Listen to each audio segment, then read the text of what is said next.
Next week will be the 4th anniversary of the passing of Keelin Shanley. As part of a new fundraising campaign, Keelin's husband, Conor Ferguson, has spoken about how she reacted to her cancer diagnosis. She didn't want to have a cloud of dread hanging over all of us. It was like, well, screw you, cancer. Yes, I've got this diagnosis, but I'm going to take this challenge. And I'm not going to let the cancer define me. We're not going to be whispering in corners all the time. We need to normalize this, figuring out a way to just keep living, enjoying life. She didn't want to be a spokesperson for cancer because she didn't want to feel defined by cancer. But on the other hand, she realised that I do have cancer. Accidentally, in a way, she has become a flag bearer for a lot of people.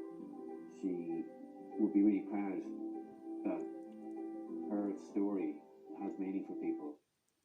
And Conor Ferguson joins us now. Conor, thank you so much for coming in and sharing with us today, because of course World Cancer Day is next week. Conor, when you look at Keelin there, the first thing I suppose when you think is that, you know, she got a new job in RTE.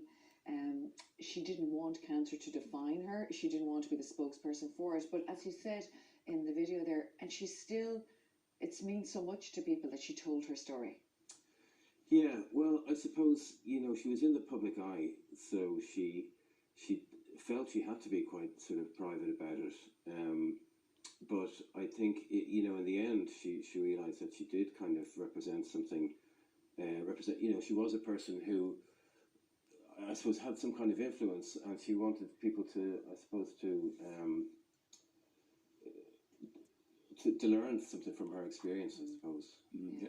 It's hard to find out where the line is coming, I think, you know, say when you are in the public eye and you do feel a bit of a responsibility to get the word out there, to get the people to talk about it, but there's also the private person as well. Yeah, and I suppose, you know, Keelin she'd kind of gotten used to people coming up to her in the supermarket or in a restaurant saying, "Are you that one off the telly?" Yeah.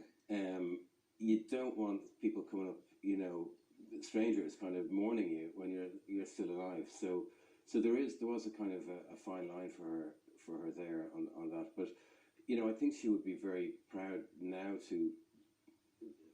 for her story to be meaningful to people. And I know she would have been really keen to get behind a campaign like this.